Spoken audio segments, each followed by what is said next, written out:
Une autre vie s'invente ici. Aujourd'hui, nous entendons Michel Gravier, vice-président de l'association Ballast, qui a œuvré pour créer la voie verte Remiremont-Cornimont, une piste multi-activités. Michel Gravier nous présente le dernier projet de l'association qui s'est réalisé dans la semaine du 10 au 13 juillet dernier au départ de Cornimont et lors duquel des ados sont partis à la rencontre de producteurs locaux.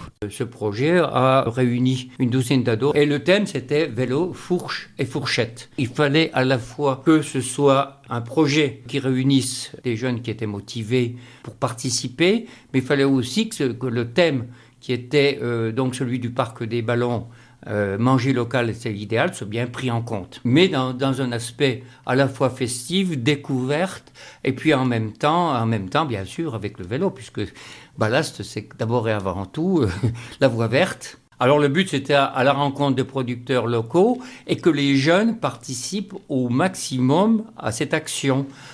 C'est-à-dire qu'ils ne soient pas simplement spectateurs, c'est-à-dire uniquement découvrir les producteurs locaux, mais aussi confectionner un repas à la fin de ce camp itinérant. La première nuit, les jeunes sont retournés à domicile, et puis les nuits suivantes, ça passait sous la tente, dans différents endroits. La dernière nuit était au bâtiment du Tir, un bâtiment communal, à Saulx-sur-Sommozotte. Donc le but du jeu, c'était de préparer, avec bien sûr une professionnelle, Nadège Perrier, puis les bénévoles de Ballast, et de préparer un repas. C'était un buffet. C'était pour qui alors ce repas ? Alors, le repas était destiné bien sûr aux producteurs qui voulaient venir, puisque c'était leur propre produit qui était mis en valeur. Il y avait également des associations qui nous ont suivis, qui ont été partenaires, les parents des jeunes. Il y a eu aussi des soirées festives avec en particulier une artiste qui s'appelle Virginie Bégel, qui les a fait chanter à impro, mais c'était très bien. Et lors de cette rando itinérante, les jeunes sont aussi allés à la rencontre de leurs aînés. Ce qui était programmé, c'était un repas par les pâtes de Cornimont pour qu'il y ait un aspect intergénérationnel pour les jeunes.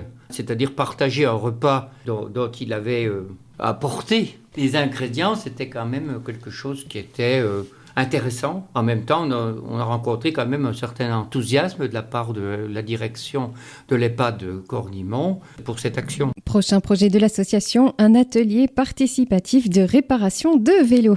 C'était Une autre vie s'invente ici avec le parc naturel régional des Ballons des Vosges.